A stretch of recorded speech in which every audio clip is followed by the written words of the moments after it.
الحمد لله نحمده ونستعينه ونستغفره ونعوذ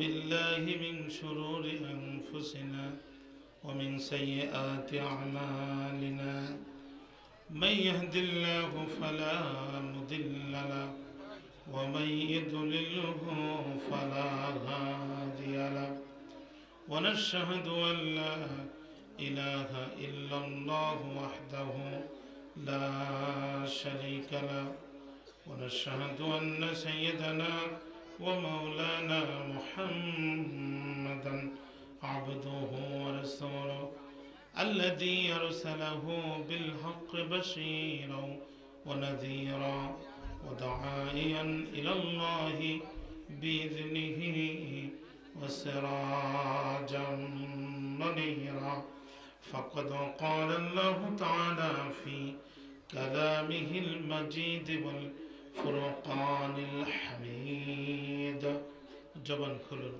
আমার সাথে মধুর কণ্ঠে তেলাওয়াত করুন আউযু বিল্লাহি মিনাশ শাইতানির রাজীম বিসমিল্লাহির রাহমানির রহিম إذ قال يوسف لأبيه يا أبت إني رأيت 11 كوكبا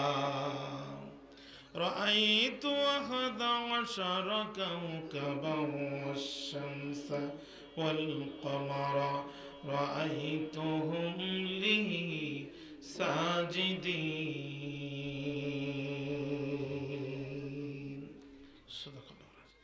قال رسول الله صلى الله عليه وسلم من مات لم يغزو ولم يحدث به نفسه مات على شعبة من النفاق أو كما قال عليه الصلاة والسلام. কুজা ফেরাউন কুজা নমরুদ কুজা কারণ সদহমান কুজায় শওকতে আজিজে শাহেদ কুজা তখতে সুলাইমান. এখন জাহাজ গাড়ি হাওয়ায় চলে এটা কলেরই জাহাজ একদিন বিনা কলে হাওয়ায় চলত তখতে সুলাইমান মোরা সেই মুসলমান লা ইলাহা. মেহেরবানি করে পিছনের ভাইরা উঠেন, সামনের ফাঁকা জায়গা পূরণ করেন। আর যারা অযথা আশেপাশে ঘোরাফেরা করছেন আল্লাহর কোরআন মাহফিলের সম্মানার্থে মেহরবানি করে প্যান্ডেলের ভিতরে ঢুকে পড়েন। ফাঁকা জায়গা যেখানে শয়তান আছে সেখানে একটু চাপ দেন, গায়ে গায়ে বসেন, প্রাণ খুলে জিকির করেন লা ইলাহা.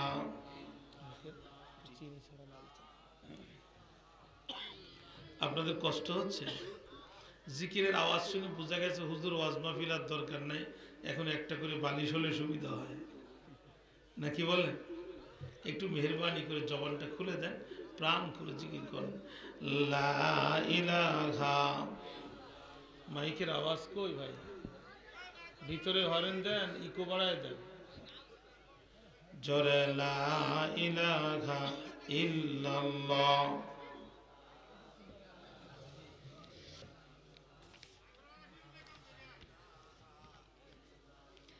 আর কত রক্ত চাও পরোয়ার, দেখব কবে ওই নীল আকাশে উড়বে পতাকা কালিমার লা ইলাহা.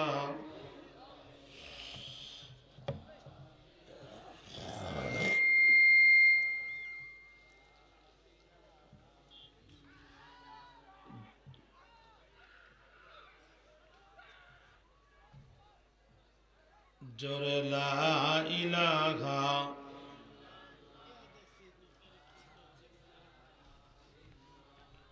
জোরে লা ইলাহা। বলল তারে কাফের নেতা, চলবে না আর কোরআনের কথা। বন্ধ যদি করো তুমি, গাড়ি দেব আর দেব যে নারী, বানায় দেব তোমায় আর বনেতা। লা ইলাহা।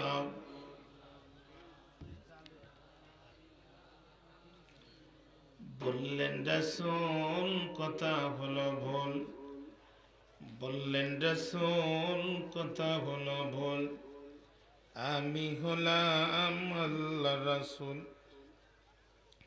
বন্ধ করব না আমি, যদিও এনে দাও চাঁদ সূরজ। লা ইলাহা, লা ইলাহা ইল্লাল্লাহ মুহাম্মাদুর রাসূলুল্লাহ সাল্লাল্লাহু। হাটপাগলা বাইতুল জান্নাত জামে মসজিদের উদ্যোগে আয়োজিত তৃতীয় বার্ষিকী ইসলামী মহাসম্মেলন 2022, মুকাররম মুহতারাম মুআজ্জাজ সম্মানিত সভাপতি ফুরকাত আলমী দ্বীন উস্তাজুল আসাতিজা ফদিলাতুল শেখ আল্লামা মাওলানা ওয়াইজউদ্দিন সাহেব মুহতামিম জামিয়া আরাবিয়া আশরাফুল উলুম বালিয়া আতালাল্লাহু উমরাহু ওয়া বারাকাল্লাহু ফি হায়াতিহি ওয়া কাব্বালাল্লাহু সাইরা আমালিহি। মাহফিলের সম্মানিত সহ সভাপতি আলহাজ মাওলানা আবুল কালাম আজাদ, খতিব, হাটপাগলা বাইতুল জান্নাত জামে মসজিদ, আল্লাহ তাআলা যেন দয়া করে তাকেও কবুল করেন। প্রধান অতিথি অধ্যাপক ইউসুফ খান পাঠান, চেয়ারম্যান ময়মনসিংহ জেলা পরিষদ, অসংখ্য বরেণ্য সম্মানিত বিশেষ অতিথিবৃন্দ, প্রধান আকর্ষণ আল্লামা শেখুল হাদিস হাফিজ মাওলানা মুফতি আব্দুল বাতেন কাসেমি সাহেব, জামিয়া আরাবিয়া খাদিমুল ইসলাম মাদ্রাসা মিরপুর ঢাকা, অসংখ্য বরেণ্য সম্মানিত ওলামায়ে কেরাম, বিশেষ করে আমার পূর্বে আলোচনা রেখেছেন ডাক্তার মোহাম্মদ সাইদুল ইসলাম আকন্দ। আল্লাহ তাআলা যেন দয়া করে সন্ধ্যা থেকে পর্যন্ত নিয়ে যারাই তকরির পেশ করেছেন, পরবর্তীতে করবেন, প্রত্যেকের তকরিরকে আমাদের বাস্তব জীবনে আমল করার তৌফিক দান করুন। দূর দারাজ থেকে আসা, ধুলির আসনে বসা, আগত স্বাগত সুচিন্তিত শিক্ষিত সম্মানিত মুরব্বিয়ানে কেরাম, মসজিদ মুজাহিদ খালিদ তারেক সাইফুল্লাহর উত্তরসূরি নওজোয়ান প্রিয় যুবক ভাইরা, সমবয়সী বন্ধুরা, স্নেহের কচিকাচ অনুজবৃন্দ, পর্দার অন্তরালে অবস্থানরত সর্বগুণে গুণান্বিতা পর্দানিশিনী আমার মা এবং বোনেরা, আলোচনার শুরুতেই অন্তরের গহীন কন্দর থেকে আপনাদের উদ্দেশ্যে জ্ঞাপন করছি আন্তরিক মোবারক ইসলামী রীতিনীতি অনুযায়ী আসসালামু আলাইকুম ওয়া রাহমাতুল্লাহি ওয়া বারাকাতুহু।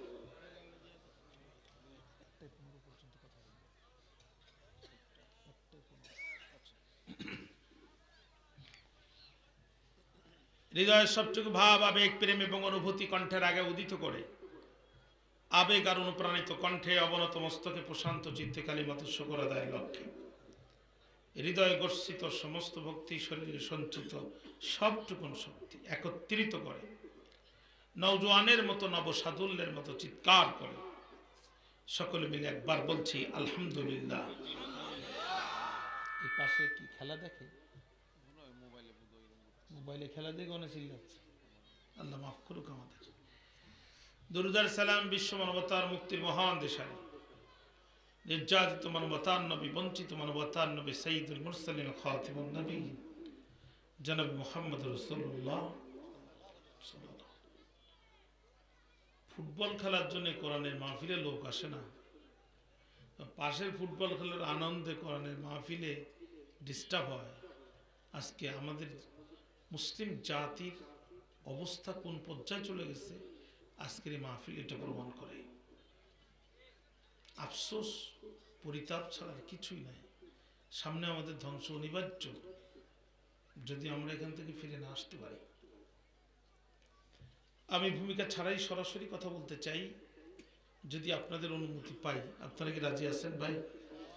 তেলাওয়াত করেছি কোরআন আল কারিমের 12 নম্বর সূরা, 12 নম্বর পারা, সূরা ইউসুফের 4 নম্বর আয়াতে কারিমা। আমি এখান থেকে ধারাবাহিকভাবে সামনে যাওয়ার নিয়ত করে বসেছি। আল্লাহ তাআলা যতটুকু কবুল করেন, আল্লাহ যেন আমার জবানকে আপনাদের খেদমতে কবুল করেন। সূরাটির নাম সূরা ইউসুফ, আয়াত সংখ্যা 111, সূরাটির মধ্যে রুকু সংখ্যা 12। আমরা তেলাওয়াত করেছি প্রথম রুকুর 4 নম্বর আয়াতে কারিমা। সূরাটি নাজিল হয়েছিল বিশ্বনবীর মাক্কি জীবনের শেষ প্রান্তে। জুলুম এবং নির্যাতন সমস্ত সীমারেখা অতিক্রম করেছিল যখন এই সূরাটি নাজিল হয়েছিল, ঠিক তখন। অতএব সূরাটি একটি মাক্কি সূরা।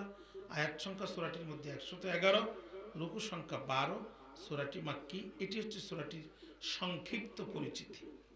2 নম্বর পয়েন্ট হচ্ছে আসবাবে নুজুল, শানে নুজুল, নাজিলের কারণ, অবতরণের প্রেক্ষাপট, কেন সূরাটি নাজিল হলো। এই বিষয় সম্পর্কে প্রসিদ্ধ তাফসিরগুলোতে ভিন্ন ভিন্ন বক্তব্য এসেছে। আমি 2টি তাফসির থেকে আপনাদের সামনে 2টা বক্তব্য কোট করছি। ইমাম তাফসির হাফিজ ইবনে কাসির তার প্রসিদ্ধ তাফসির তাফসিরুল কোরআনুল আযীম, যেটাকে আমরা সহজ ভাষায় তাফসির ইবনে কাসির হিসেবে চিনি, সেখানে তিনি উল্লেখ করেন বিশ্বনবী কোরআনের দাওয়াত দিচ্ছেন যখন মক্কার কাফেররা এই দাওয়াতে বাধা সৃষ্টি করলো, তখন কোরআনের মাহফিলে বাধা দেয় তারা কাফের যারা। ওয়াকাল আল্লাযীনা কাফারু লা তাসমাউ লিহাযাল কোরআন, কাফেররা বলে কোরআনের মাহফিল যেখানে চলে তোমরা বাধা দাও দলে দলে। কোরআনের মাহফিলে বাধা দেয়া, কোরআনের মাহফিল হতে না দেয়া, এটা কাফেরদের চরিত্র, কোন মুসলমানের চরিত্র হতে পারে না। ভাইরা, মক্কার কাফেররা বিশ্বনবীর এই দাওয়াতকে বাধা দেওয়ার জন্য নায়ক নায়িকা, গায়ক গায়িকা, সুরকার, কণ্ঠ ভালো যার, নারেঙ্গি সারেঙ্গি, ঢোল তবলা হারমোনিয়াম এক জায়গায় করে বাজনা তালে তালে মানুষদেরকে পূর্বপুরুষের ইতিহাস শোনাচ্ছে। উদ্দেশ্য মানুষেরা যাতে কোরআন না শোনে। ঠিক সেই সময় নবীজি সাহাবীরা যে আল্লাহ রসুলকে চতুর্দিকে ঘিরে ফেলেছে, ইয়া রাসূলুল্লাহ, ওদের পূর্বপুরুষের যদি ইতিহাস থাকে, আমাদের পূর্বপুরুষের ইতিহাস আরো গৌরব উজ্জ্বল। ওগো নবীজি, আপনি আমাদেরকে একটি গল্প শোনাবেন। আমরা সাহাবীরা আপনার পবিত্র কণ্ঠের সেই গল্প শুনব। আমাদের হৃদয়ে আবার নতুন করে সাহসের সঞ্চার হবে, শাহাদাতের তামান্না নিয়ে দিনের আওয়াজকে বুলন্দ করার জন্য আমরা আবার ময়দানে ঝাঁপিয়ে পড়ব। ওগো নবীজি, আমরা আপনাকে ছাড় দিব না ততক্ষণ আপনি আমাদেরকে একটি গল্প বলবেন না যতক্ষণ। আল্লাহ রসুল সাল্লাল্লাহু আলাইহি সাল্লাম মাথা নিচু করে দিলেন, বুঝাতে চাইলেন গল্প যদি তোমাদের শোনাতেই হয়, তোমাদের নবীজি তোমাদেরকে গল্প শোনাবেন না। আমি চাই আল্লাহ সরাসরি তোমাদেরকে গল্প শোনান। ইমাম ইবনে কাসির বলছেন সূরা ইউসুফ নাজিল হয়ে গেল। তবে তাফসিরে কুরতুবী সহ আরও কিছু বিশুদ্ধ তাফসিরে সূরাটির শানে নুজুল সম্পর্কে ভিন্ন বক্তব্য এসেছে। সেটি হচ্ছে কোরআনের দাওয়াত বন্ধ করার জন্য মক্কার কাফেররা বুদ্ধিজীবীদের একটি দল একত্রিত করে মদিনার ইহুদিদের কাছে পাঠিয়েছে বুদ্ধি নিতে, যে কোরআন কেমনে বন্ধ করা যায়। বুদ্ধিজীবী চিনেন আপনারা? যারা মাছ ক্রয় করে, বিক্রয় করে, তাদেরকে বলে মৎস্যজীবী। খেতে খামারে, কলকারখানায় কিংবা ইন্ডাস্ট্রিতে যারা কাজ করে তাদেরকে বলে শ্রমজীবী। চিকিৎসা, শিক্ষকতা সহ বিভিন্ন পেশায় যারা নিয়োজিত তাদেরকে বলে পেশাজীবী। আর বুদ্ধি বিক্রি করে খায় যারা, ডাইরেক্ট বুদ্ধিজীবী তারা। রাত 10টা থেকে রাত 2টা পর্যন্ত টিভি চ্যানেলগুলোতে এদের চেহারা দেখা যায়, হাত পা চোখ কান নাক মুখ সব ঠিক আছে, কিন্তু মাথায় চুল নাই। আমাদের আঞ্চলিক ভাষায় কয় সাদে মাল নাই। দেখছেন না? দুনিয়া সব বুদ্ধি এদের মাথার মধ্যে আছে, কিন্তু শুধু কোরআন নাই আর হাদিস নাই। এদের মাথার টাকগুলো দেখলে ফেরাউনের স্বরাষ্ট্রমন্ত্রী হামানের কথা মনে পড়ে যায়। এই হামানের মাথায় টাক ছিল, ও ছিল না চুল। ফেরাউনকে বুদ্ধি দিয়েছিল ভুল। এই ভুল বুদ্ধি শুনে নিজেকে আনা রব্বুকুম আলা বলার কারণে ফেরাউনকে লোহিত সাগরে ডুবে মরা লাগছিল। অতএব যাদের মাথায় কোরআন হাদিস নাই এদের বুদ্ধি নেবেন না, ডুবে মরা ছাড়া রাস্তা খোলা থাকবে না। আপনার তো ঘুম আসতেছে, হ্যাঁ? আমার তো মনে হয় আজিমপুর গোরস্থানের সামনে কথা বলছি। আমি শুরুতে আপনাদেরকে বলছি আপনারা ফাঁকা জায়গায় পূরণ করেন, কোরআনের মাহফিলে বসার আদব। ওয়াইদা কুরিয়াল কোরআন ফাসতামিউ লাহু ওয়া আনসিতু। আপনারা এই যে ফাঁকা জায়গা রাখছেন এগুলো তো সব শয়তান বসে আছে। কোরআনের মাহফিলে বসবেন আদব বজায় রেখে, ভদ্রতা বজায় রেখে। কোরআনের মাহফিলে আলোচনা করার যেমন আদব আছে আর বসারও তেমন আদব আছে।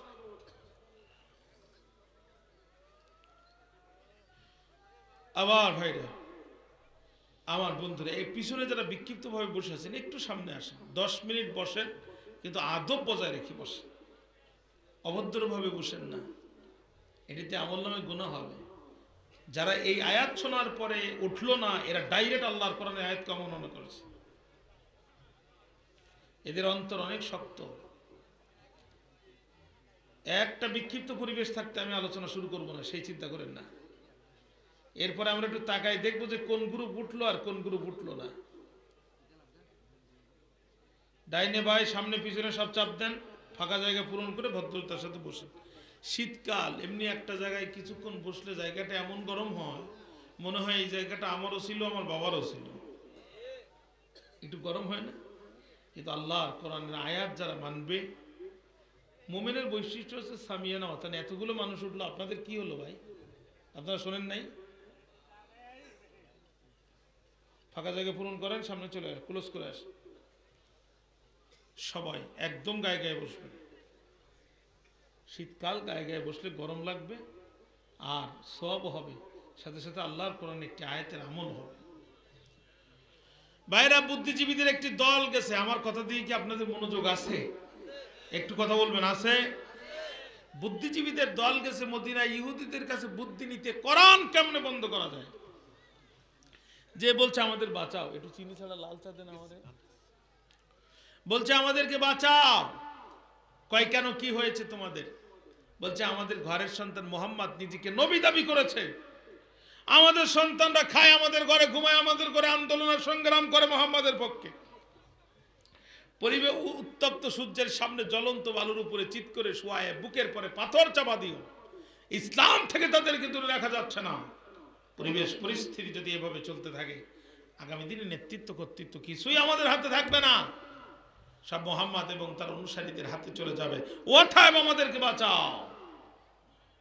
মদিনার ইহুদিরা বলছে সে যদি সত্যি আল্লাহর নবী হয় আমাদের কিচ্ছু করার নাই, গোটা পৃথিবীর ইহুদিরা মিলে তার একটি পশমে ক্ষতি করার সাহস নাই।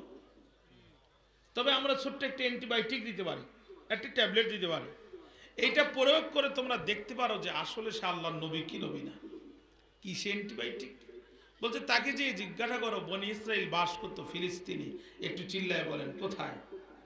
তদানীন্তন সময় ফিলিস্তিন থেকে ঘোড়া কিংবা উটের পিঠে চড়ে মিশরে আসতে সময় লাগতো 30 দিন। একটু চিল্লায় বলেন কতদিন? 30 দিন।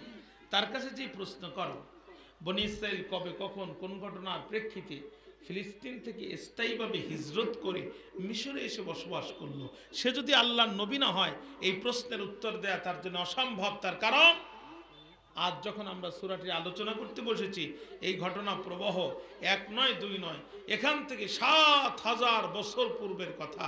আর আল্লাহ রসুলের উপরে কোরআন নাজিল হয়েছে, আমাদের নবীজির উপরে কোরআন নাজিল হয়েছে আজ থেকে আরো 1500 বছর পূর্বে, অর্থাৎ ইউসুফ আলাইহিস সালাম থেকে আমাদের নবীজির সময়ের মাঝখানের ব্যবধান ছিল 5500 বছর। সে আল্লাহর নবী না হলে এই প্রশ্নের জবাব দেওয়া তার পক্ষে সম্ভব নয়। মক্কার কাফেররা আসলো, বিশ্বনবীকে ডাকলো, সমাবেশের আয়োজন করলো। তুমি না আল্লাহর নবী? আল্লাহ রসুল বলছে লা শাক্কা ফীহি, তার মধ্যে কোনো সন্দেহ নাই।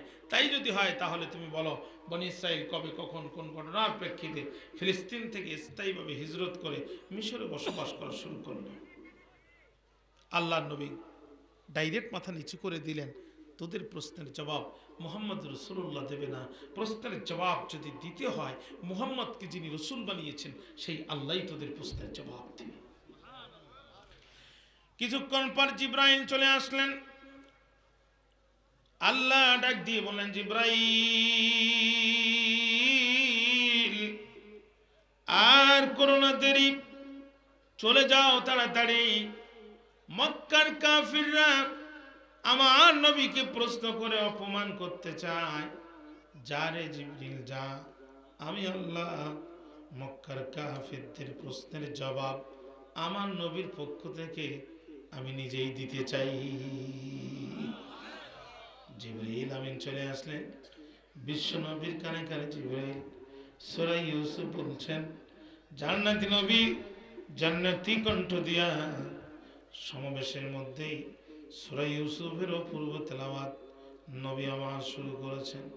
বন্ধু, আল্লামা বাইহাকি রহমাতুল্লাহ আলাইহি আদ-দালাইলুন নবুওয়ার মধ্যে লেখেন, আল্লাহর নবীর কণ্ঠের তেলাওয়াত শুনে গোটা পরিবেশ স্তম্ভিত হয়ে গেল। কাফেরদের মুখে বালু ঢোকে আর বাইর হয়। শুধু কি তাই, আল্লামা বাইহাকি লেখে, নবীজি এই প্রশ্নের জবাব দিতে পারেন কিনা এটা পরীক্ষা করার জন্য ইহুদিরা তাদের একটি গোপন দল সেখানে পাঠাইছিল। বিশ্ব নবীর কণ্ঠে সূরা ইউসুফের তেলাওয়াত শোনার পরে ইহুদিদের ওই গোপন দলটি আর গোপন থাকলো না।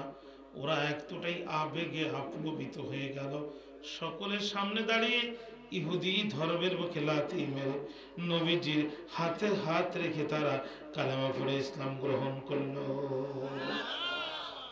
আমি অত্যন্ত সংক্ষিপ্ত পরিসরে এই সূরাটির পরিচিতি এবং তার নাজিলের কারণ আমি আলোচনা করে ফেলেছি।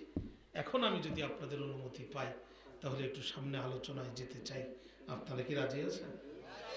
একটু জোরে বলেন না কেন? মায়াবী কণ্ঠে তেলাওয়াত করেন, আউযু বিল্লাহি মিনাশ শাইতানির রাজীম, বিসমিল্লাহির রাহমানির রাহিম, ইয ক্বালা ইউসুফ লিআবিহি ইয়া আবাতি ইন্নী রাআইতু আহাদা আশারা কাওকাবা ওয়াশ-শামসা ওয়াল কমারা রাআইতুহুম লি সাজিদিন। এক একটি আয়াতে কারিমা তেলাওয়াত করা হবে যখন আমি আমার শাহাদাত আঙ্গুলে দিয়া আপনাদেরকে একটা ইশারা করব তখন, আর ইশারা করব যখন আপনারা জবান খুলে আল্লাহু আকবার বলবেন তখন। রাজি আছেন কারা কারা? একটু দুহাত তুলে আল্লাহকে দেখায় দেন, চিৎকার মেরে একবার বলেন আল্লাহু আকবার, আরো জোরে একবার বলেন আল্লাহু আকবার, দিয়ে হুঙ্কার আরো একবার বলেন আল্লাহু আকবার। বন্ধু, একাবিংশ শতাব্দীর বিজ্ঞানের নিত্য নতুন জয়যাত্রার যুগে এ পর্যন্ত এসে বিজ্ঞানের যতগুলো শাখা এবং প্রশাখা আছে, সমস্ত শাখা আর প্রশাখার মধ্যে সবচেয়ে উত্তম হচ্ছে মহাকাশ বিজ্ঞান। আমেরিকার নাসার বৈজ্ঞানিকরা আরও 60 বছর আগে তারা পৃথিবী থেকে মাটির চাঁদে পা দিয়েছে। বন্ধু, বিজ্ঞান শুধুমাত্র চাঁদ পর্যন্ত পৌঁছায়ছে, কসম আল্লাহর, বিজ্ঞান চাঁদের উপাসে আর যেতে পারে নাই। কিন্তু আল্লাহর কোনো গোলাম যদি মাটির ধুলির আসনে বসে একটিবার আল্লাহু আকবারের আওয়াজ দেয়, ধুলক ভুলক ছাড়িয়ে সপ্ত আকাশ মারিয়ে চন্দ্র নক্ষত্র ভেদ করে সরাসরি সে আওয়াজটা আমার আল্লাহর আরশে মহল্লায় পৌঁছায় যায়। আল্লাহু আকবার বলেন, আল্লাহু আকবার। ইয ক্বালা ইউসুফ লিআবিহি ইয়া আবাতি ইন্নী রাআইতু আহাদা আশারা কাওকাবা ওয়াশ-শামসা ওয়াল কমারা রাআইতুহুম লি সাজিদিন। Yusuf alayhi salam told to his father, "Oh, my dear father, I have seen that daily ministers, including the sun and the moon, protested me in my dream." এটা তো চিনি সহ, আমি চিনি ছাড়াও বলেছি। আমার ভাইরা, আব্বা আমি স্বপ্নে দেখেছি 11টি নক্ষত্র, চন্দ্র এবং সূর্য রাআইতুহুম লি সাজিদিন, তারা আমাকে সিজদা করছে। বিশ্বনবী তো সাহাবীদেরকে গল্প শোনাচ্ছেন অথবা মক্কার কাফেরদের প্রশ্নের জবাব দিচ্ছেন। আমার আল্লাহ তাআলা শুরু করছে দেখেন কেমনে, প্রথম লাইনে যদি চন্দ্র সূর্য একজনের পায়ে সিজদা দেয়, এর পরের লাইনে যে কি আছে তার ঠিক নাই। ঠিক কিনা বলেন প্রিয় ভাইরা? ঠিক কিনা বলেন?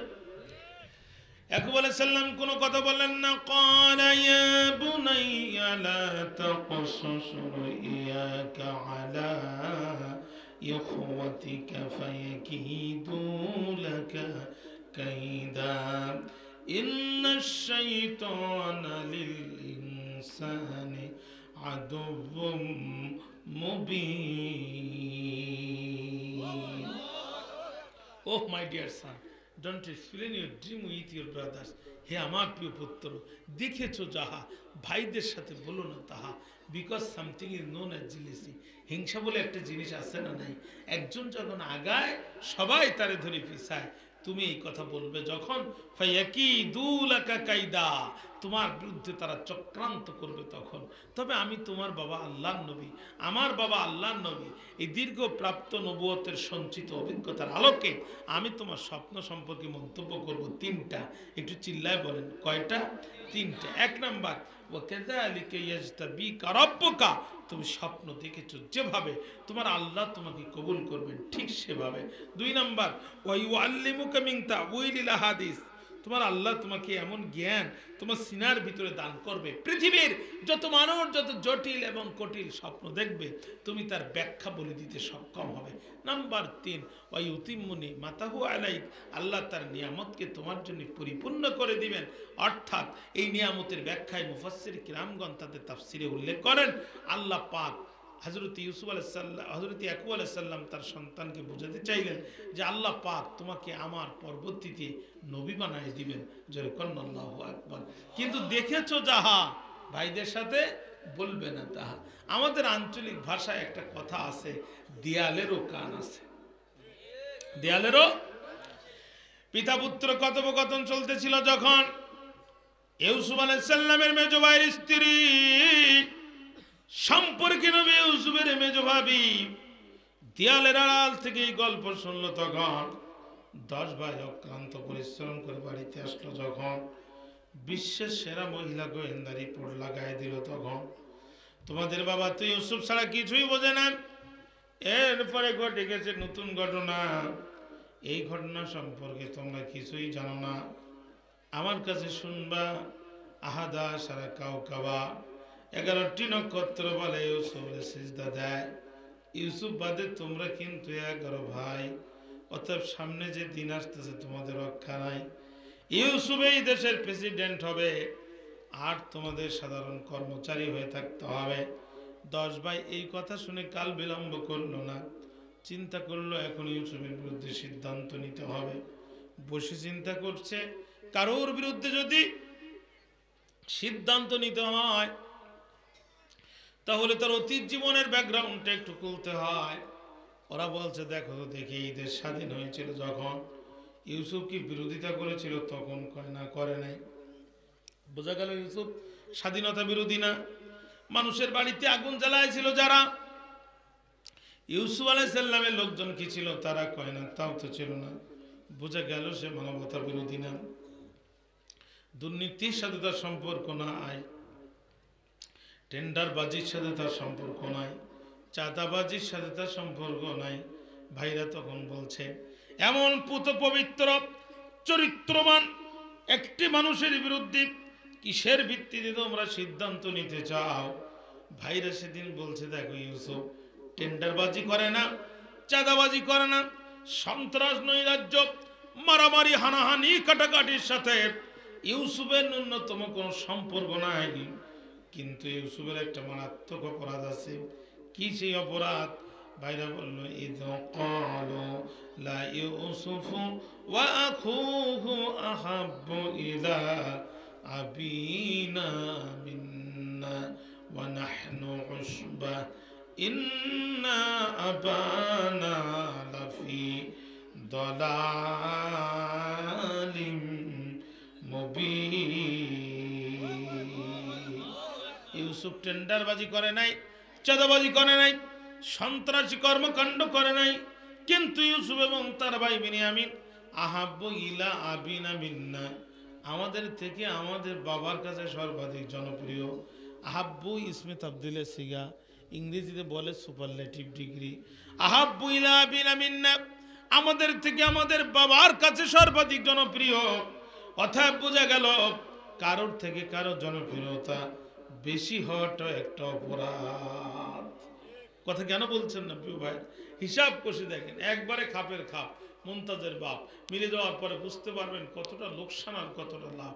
৭,০০০ বছর পূর্বে ইউসুফ আলাইহিস সালাম বিপদে পড়েছিল, যে কারণে আজকে জাতির শীর্ষ ওলামায়ে কেরাম বিপদে পড়ছে একই কারণে।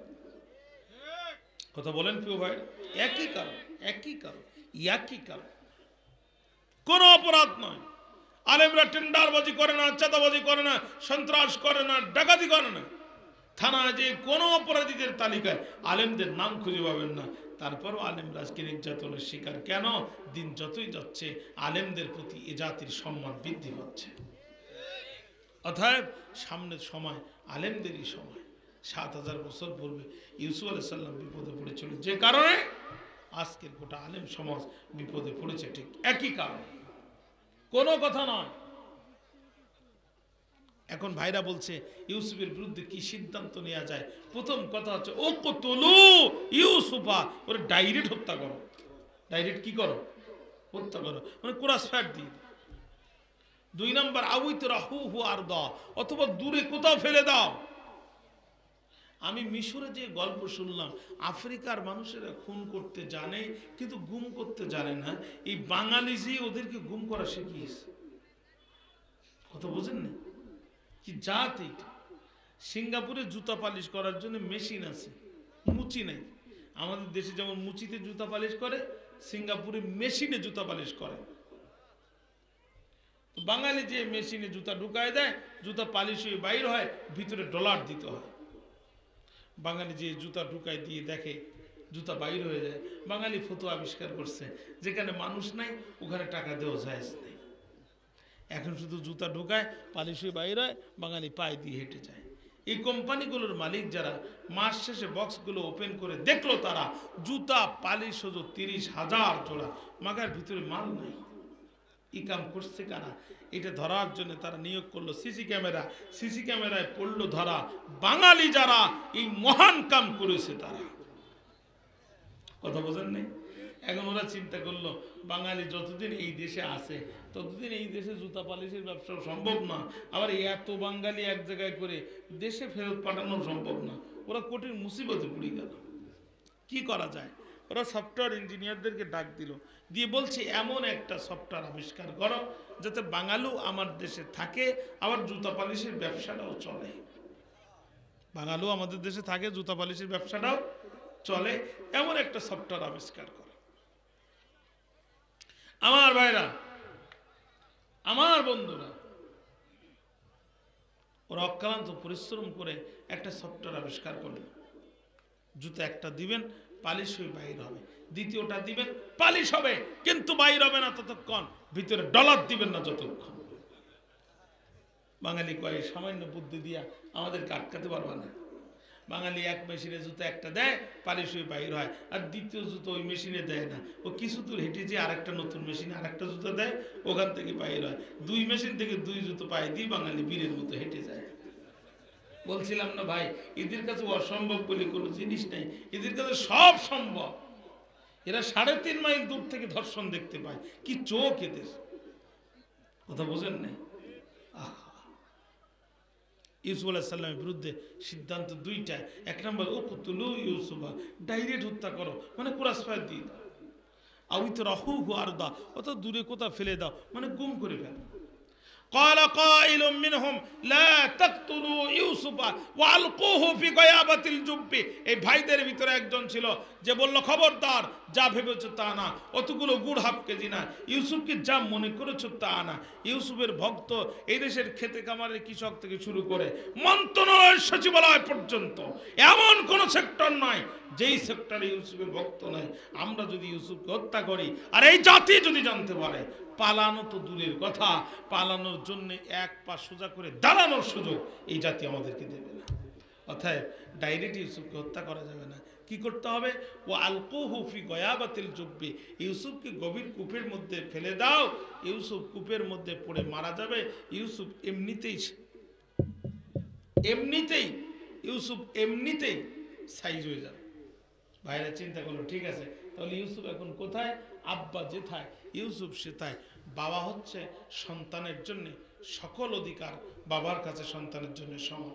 একটি বাবার 20টি সন্তানও যদি থাকে, সবচাইতে বড়টাকে আঘাত করলে বাবার কলিজায় যেমন কষ্ট লাগে, সব থেকে ছোটটাকে আঘাত করলে ঠিক তেমন কষ্ট লাগে। কথা বলেন বাইরে, ঠিক না ঠিক? এখন ভাইরা যে বলছে আব্বা, আমরা একটু ইউসুফের ব্যাপারে কথা বলতে চাই। ভাইরা যে বলছে ক্বালু ইয়া আবানা ইয়া আবানা মা লাকা লা তা'মান্না আলা ইউসুফা ওয়া ইন্না লাহু লানাসিহুন।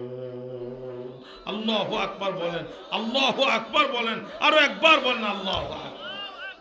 ও our respectable father, why don't you believe us about Yusuf? আব্বা, কেন আপনি ইউসুফের ব্যাপারে আমাদেরকে বিশ্বাস করতে পারেন? অথচ আমরা ইউসুফের ভক্ত। আব্বা, আপনি হবেন না বিরক্ত? যদিও ব্যাপার আমাদের ব্যাপারে আপনার পূর্বের অভিজ্ঞতা একটু তিক্ত। আর সিলহু, পাঠায় দেন তাকে, মানা, আমাদের সাথে, গদান, আগামীকাল, ইয়ারতা, সে ফল কুড়াবে, ওয়া ইয়ালআব, সে খেলা করবে, ওয়া ইন্না লাহু লাহাফিজুন, আপনি টেনশন করবেন না, ইউসুফের নিরাপত্তার দায়িত্ব আমাদের। একবার সাল্লাম মনে মনে কয়, তোমাদের অধীনে ইউসুফের দেওয়া আর রাক্ষসের কাছে ছাগল পোষানি দেওয়ার মাঝখানে কোনো পার্থক্য নাই। কিন্তু তিনি তো আল্লাহর নবী, তিনি জবাব দিলেন, ইন্নী লা ইয়াহজুনুনি আন তাযহাবু বিহি ওয়া আখাফু আইয়াকুলাহু যিবু ওয়া আনতুম আনহু গাফিলুন। পায়রা সঙ্গে সঙ্গে জবাব দিচ্ছে, আব্বা, কোশ্চিন কালো তারে বাঘে খাবে না। বাঘের কাছেও টেলিফোন নাই, আমাদের কাছেও মোবাইল নাই। আমরা বাঘকে টেলিফোন বা মোবাইলকে ধরে ডেকে এনে ইউসুফকে ধরায় দেব, এটা তো ইম্পসিবল ব্যাটার। তবে সত্যি যদি বাঘ আক্রমণ করে, ইন্না ইযাল্লা খাসিরুন, ইউসুফ যতটুকু ক্ষতিগ্রস্ত হবে আমরা ঠিক ততটুকু ক্ষতিগ্রস্ত হব। সুবহানাল্লাহ বললেন। এমন ক্ষুরদার যুক্তি উপস্থাপন করলো। নিশ্চিত পরাজয় জানার পর আল্লাহর পয়গম্বর হযরত ইয়াকুব আলাইহিস সালাম, এই যে ভাইরা আমার, এই যে দুই ভাইয়ের যে ছোট ভাইটার বুদ্ধি, তিনি সেটা গ্রহণ করলেন। বন্ধু, কথা আমি ভুলি নাই।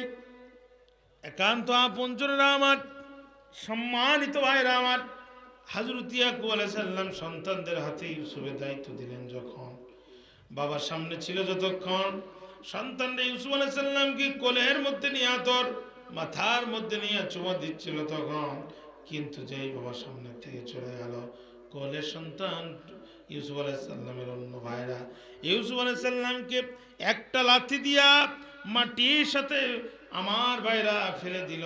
নবী ইউসুফ তখনই বুঝতে পারল, একদিকে আমাকে হত্যা করার পরিকল্পনা, অন্যদিকে আমাকে একটা টেবিল দেওয়ার প্রয়োজন না। অতএব ভাইরা আমার, আর কাল বিলম্ব করব না। একান্ত আপনজনরা আমার, সম্মানিত বন্ধুরা আমার, হযরত ইউসুফ আলাইহিস সালামকে মাথার উপর থেকে যখন একটি আছাড় দিয়া মাটির মধ্যে ফেলে দিল, নবী ইউসুফ বুঝতে পারল একদিকে আমাকে হত্যা করার পরিকল্পনা, অন্যদিকে বাবার সাথে সংলাপের টেবিলে আলোচনা। আসলে তো এটা আলাপ আলোচনা ছিল না, এটা ছিল গোটা জাতির সাথে প্রতারণা। নবী ইউসুফ কাল বিলম্ব করলেন না, শুধু মাথাটা নিচু করে একটা কথা বললেন, ভাই, তোরা না আমার আপন ভাই, আমার মতো ছোট মানুষের উপরে নির্যাতন করার কারণটা তোদের কাছে জানতে চাই। আমি ইউসুফ তো জীবনে কোনোদিন তোদের সাথে কোনো বেয়াদবি করি নাই। তোদের আঘাত খাওয়ার পরে আমার ছোটকালের একটি কথা মনে পড়ে যায়। আমি ছোট্ট ছিলাম যখন, রাস্তা ভুল করে পাশের বাড়ির বাগানে গিয়েছিলাম, তখন একটা বন্য হাতি রাস্তা ভুলে আমি ইউসুফের মুখের উপরে পা দিতে চাই, কিন্তু বিশাল দেহের হাতি ছোট্ট ছোট্ট চোখ দিয়ে আমি ইউসুফের দিকে যখন তাকাই, হাতির কলিজায় দয়া হয়, হাতিয়ার আমার মুখের পরে পা দিল না, বরং সুর দিয়ে হাতি আমাকে ধরে আমাকে আমার ঘরের দরজায় পৌঁছায় দেয়। তোরা তো আমার আপন ভাই, তোদের করে যায় কি কোনো দয়া মায়া নাই? বন্ধু, এই কথা বলার পরে আপন ভাইরাও নির্যাতন বন্ধ করলো না। ইউসুফ আলাইহিস সালাম তার বড় ভাই ইয়াহুদার কাছে যে বলে, ইয়াহুদা বাবা থাকবে না যখন, আমার নিরাপত্তার দায়িত্ব তোমার উপরে বর্তায়, তখন তুমি না আমার আপন ভাই, তোমার কাছে জানতে চাই আমার কি নিরাপত্তা দেওয়া যায়? তাফসীরের কিতাবে দুইজনের নাম এসেছে, একজন হচ্ছেন ইয়াহুদা আর একজন হচ্ছে লাউই। দুইজনের নেতৃত্বে ইউসুফ আলাইহিস সালামের উপরে শারীরিক আঘাত বন্ধ হলো, কিন্তু কূপে ফেলার সিদ্ধান্ত বন্ধ হলো না। কূপের কাছে নিয়ে গেল যখন, ইউসুফ কান্নাকাটি করতে, তখন ওরা ইউসুফের শরীর থেকে জুব্বা খুলে ফেলেছে। আমার আল্লাহ ডাক দিয়ে কয়, জিবরাইল, ওরা আমার ইউসুফের দুনিয়ার জুব্বা খুলতে চায়, আমি আল্লাহ আমার ইউসুফকে জান্নাতের জুব্বা পরাতে চাই। আল্লাহু আকবার বললেন না? জিবরিল আমিন আপনার আমার নবী মুহাম্মদ রাসূলুল্লাহ সাল্লাল্লাহু আলাইহি সাল্লাম কি বলতেছে, আগো নবীজি, আগো নবীজি, আপনি কত বড় নবী আপনি কি নিজে জানেন? আল্লাহর নবী ডাক দিয়ে বলে, ভাই জিবরিল, কি বোঝাতে চাও? ও নবীজি, আমি জিবরিল কোন নবীর কাছে এসেছি 4 বার, কোন নবীর কাছে এসেছি মাত্র 7 বার, কিন্তু আপনি এমন একজন নবী, আপনার কাছে এসেছি এবং আরো 1 নয় 2 নয় 24,000 বার। সুবহানাল্লাহ বলতে মন চায় না? ওগো নবীজি, এত দ্রুত আমি জিবরাইল কখনো পৃথিবীতে আসি নাই। ইউসুফের ভাইরা যখন তারে কূপের অর্ধেক পদে ফেলতে চায়, আর পয়গম্বর ইউসুফ যখন তাদেরকে ভাই বলে ডাকে আর কান্নাকাটি করে, আমার ভাইরা, আমার বন্ধুরা, হযরত জিবরিল আমিন আল্লাহর নবীকে বলতেছে, ওগো নবীজি, সেই মুহূর্তে আল্লাহ আমাকে নির্দেশ করে, এত দ্রুত পৃথিবীতে কোনোদিন আসি নাই, মাত্র 3 দিন খুব দ্রুত আমি পৃথিবীতে এসেছি। তার মধ্যে একদিন হচ্ছে ইউসুফের ভাইরা যখন তারে ধরে কূপের মধ্যে আঘাত করে। জিবরিল আমিন তখন বলছে, বলো তো দেখি কারণ কি, বলো তো দেখি। ভাইরা আমার, একান্ত আপনজনেরা আমার, কথা আমি লম্বা করি নাই। সম্মানিত বন্ধুগণ, এবার হযরত জিবরিল আমিন বলতেছি, 1 মাইক্রো সেকেন্ডেরও কম সময়ে আল্লাহ তাআলা নির্দেশ দেওয়ার পরে জিবরিল আমিন কূপের মধ্যে অবস্থান নেয়। মা যেমন তার সন্তানকে কোলে তুলে নেয়, আল্লাহর ফেরেশতা হযরত জিবরিল ইউসুফ আলাইহিস সালামকে কোলের মধ্যে উঠায় নিল।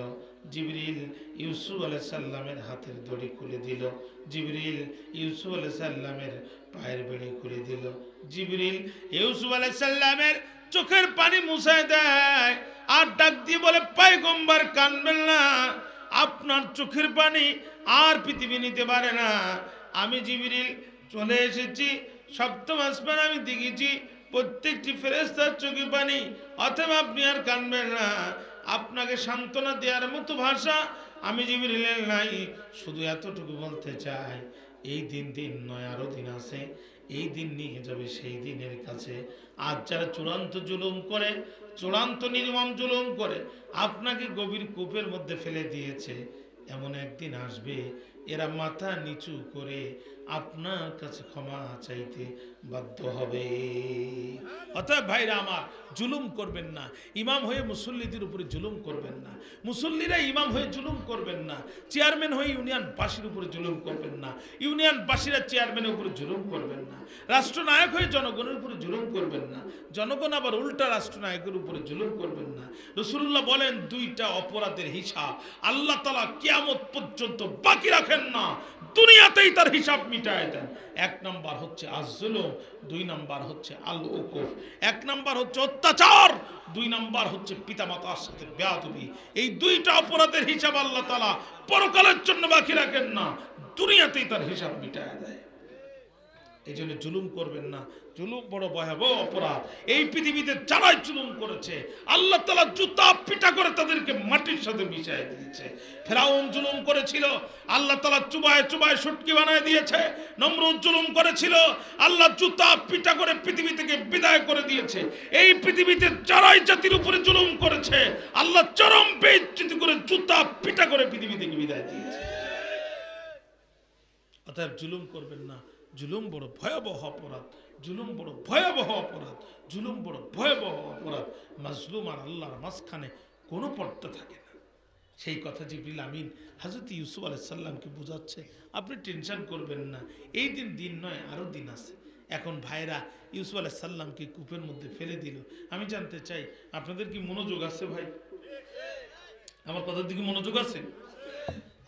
ফেলে দেওয়ার পরে জুব্বাটা যে খুলে নিয়েছিল, জুব্বাটা নিয়ে বকরি একটা জবাই করে ইউসুফ আলাইহিস সালামের জুব্বার ভিতরে লাগাইছে। ওয়াজাউ আবাহুম আইয়াবকুম, সন্ধ্যা হলো যখন বাবার কাছে কাঁদতে কাঁদতে আসলো, তখন ক্বালু ইয়া আবানা, তারা বলল হে আমাদের সম্মানিত পিতা, ইন্না যাহাবনা নাস্তাবিক, আমরা গিয়েছিলাম দৌড় প্রতিযোগিতায়, ওয়া তারাকনা, ফেলে গিয়েছিলাম আমরা ইউসুফকে ইংদা নিকটে মাথা আইনা, আমাদের মালপত্রের কাছে ইউসুফকে ফেলে গিয়েছিলাম। ফা আকালাহু যিবু, অতএব যা হওয়ার তাই হলো, বাঘ আসলো আর ইউসুফকে খেয়ে ফেললো। ওয়ামা আনতা বিমুমিনিন লানা, যদিও আমাদের ব্যাপারে আপনি বিশ্বাসী নন। ওয়ালাউ কুন্না সাদিকিন, আব্বা আমরা কিন্তু সত্যবাদী। ওয়াজাউ আলা কামিসিহি বিদামিন কাযিবিন, তারা ফিরে এসেছিল ইউসুফ তার জুব্বায় রক্ত মিশ্রিত, মিথ্যা রক্ত মিশ্রিত জুব্বা নিয়ে। ভাইরা আমার কথার দিকে যদি আপনাদের মনোযোগ থাকে, আমি দুইটা কথা আপনাদেরকে বলতে চাই। বা ইউসুফ আলাইহিস সালামের ভাইরা ইউসুফ আলাইহিস সালামকে কূপে ফেলার পরে তার জুব্বায় যে রক্ত লাগিয়েছিল, এটা নবী ইউসুফের রক্ত নাকি বকরির রক্ত? কথা বলেন। এক নাম্বার। দুই নাম্বার বলেন তো, এটা সত্য রক্ত নাকি মিথ্যা রক্ত? কোরআন বলছে বিদামিন কাযিবিন, মিথ্যা রক্ত। আজকে গোটা পৃথিবীর আলেমদের শরীরে যে রক্তের দাগ দেওয়া হচ্ছে, আল্লাহর কসম একটি সত্য রক্তের দাগ নয়, সব বিদামিন কাযিবিন, মিথ্যা রক্তের দাগ, সব মিথ্যা রক্তের দাগ। ইয়াকুব আলাইহিস সালাম মনে মনে কাহারে, এত উন্নত প্রশিক্ষণ প্রাপ্ত বাঘ আমার ইউসুফকে খেয়েছে, একটা মানুষ খেয়ে ফেলেছে, কিন্তু জুব্বায় একটা আঘাত লাগে না। কথা বোঝেননি? এ তো আর যেন তেন বাঘ না, এ তো ধরতেও জানে, খাইতেও জানে, হজমও করতে জানে। কি আর যেন তেন বাঘ? ফাসবরুন জামিল, এই অবস্থায় আমি উত্তম ধৈর্য ধারণ করলাম। সুবহানাল্লাহ বলতে মন চায় না?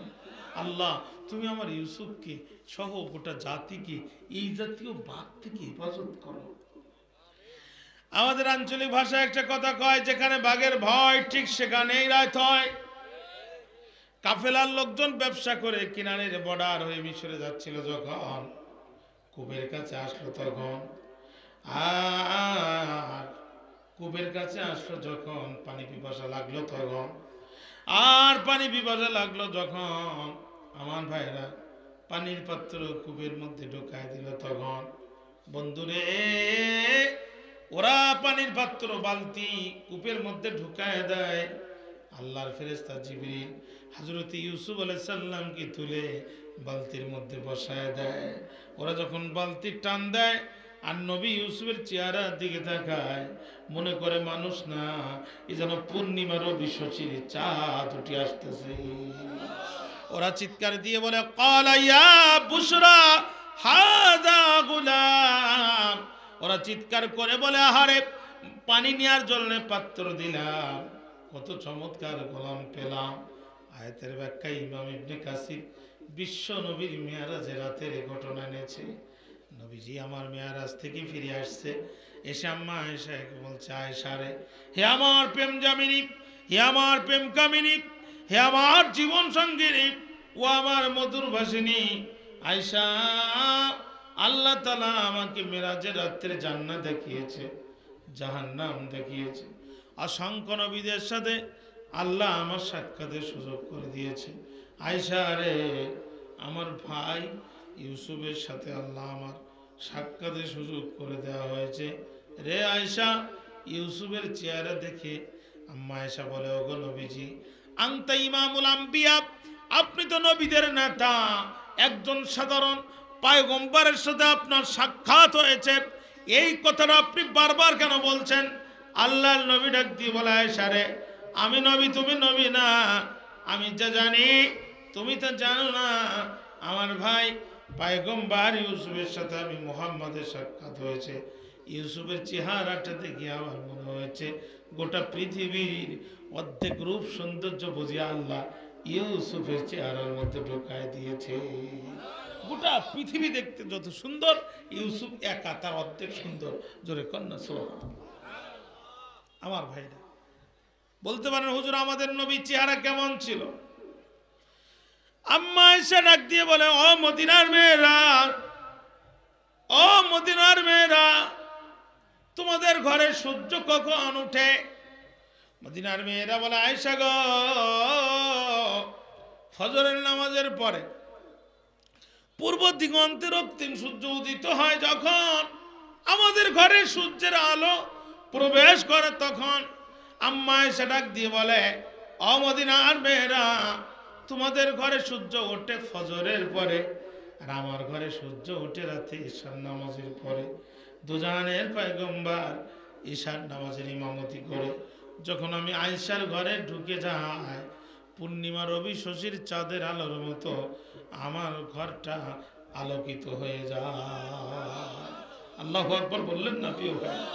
আল্লাহু আকবার বললেন না? শামাইলে তিরমিজির মধ্যে হাদিস আসছে, ওয়াইজা তহিকান নবিয়্যু সাল্লাল্লাহু আলাইহি ওয়াসাল্লাম ফাখরাজান নূর মিন সামিল মুবারক। রাসূলের দাড়ির থেকে মুখের দিকে যখন মানুষ তাকাতো আর নবী যখন কথা বলতেন, মনে হতো যেন কথার সাথে সাথে নূর বাইর হয়ে যাচ্ছে। ভাইরা আমার, বন্ধুরা আমার, ওরা চিৎকার করে বলে, ক্বালা ইয়া বুশরা হাযা গোলাম, ওরে পানি নেওয়ার জন্য পাত্র দিলাম, কত চমৎকার গোলাম পেলাম। বন্ধু, এইবার ওই ভাইরা দুইজন করে ওখানে ডিউটিতে ছিল। ইউসুফ যাতে উঠে না পালাতে পারে, আমও যাবে সালাও যাবে, কানতে কানতে চোখও যাবে। যখনই কাফেলার লোকজন কূপ থেকে ইউসুফ আলাইহিস সালামকে টান মারছে, ঘুম আসতেছে তো আপনাদের, আপনারা তো ঘুমিয়ে গেছেন মনে হচ্ছে, আসেন আপনারা আমার সাথে। ভাইরা আমার, একান্ত আপনজনেরা আমার, লক্ষ্য করেন, এবার কাফেলার লোকজন ইউসুফ আলাইহিস সালামকে যখন কূপ থেকে তুলেছে, ভাইরা হেডকোয়ার্টারে খবর দিছে ইউসুফ কিন্তু কূপ থেকে উঠে গেছে, এখন এক দৌড় দিয়ে চলে যাবে আর আমাদের সব পরিকল্পনা শেষ করে ফেলবে, তাড়াতাড়ি আসো। বন্ধুরে, বক্তব্য লম্বা করার সুযোগ নেই, খেয়াল করেন। এবার ভাইরা যখন চলে আসলো, ইউসুফ আলাইহিস সালাম ভাইদের পরিচয় দেয় না, ভাইরা ইউসুফ আলাইহিস সালামের পরিচয় দেয় না, চিন্তা করতে যে কি করা যায়। এবার ভাইরা জিজ্ঞাসা করতেছে, ওই কাফেলার লোকেরা, ও কাফেলার লোকেরা, এত চমৎকার গোলাম পেলে কোথায়? কাফেলার লোকজন বলছে, ওই যে কূপ যে তাই গোলাম ছিল হেতায় আমরা পেয়েছি, সেটাই কি করতে চাও? কয় আমাদের পাত্রে ধরা পড়েছে, আমরা নিয়ে যেতে চাই। ভাইরা বলল, এতটুকু ফাও, আমাদের নাকের ডগা দিয়ে এত সুন্দর একটা গোলাম নিয়ে যাও, আর আমাদের কিছু টাকা পয়সা না দিয়েই চলে যাও।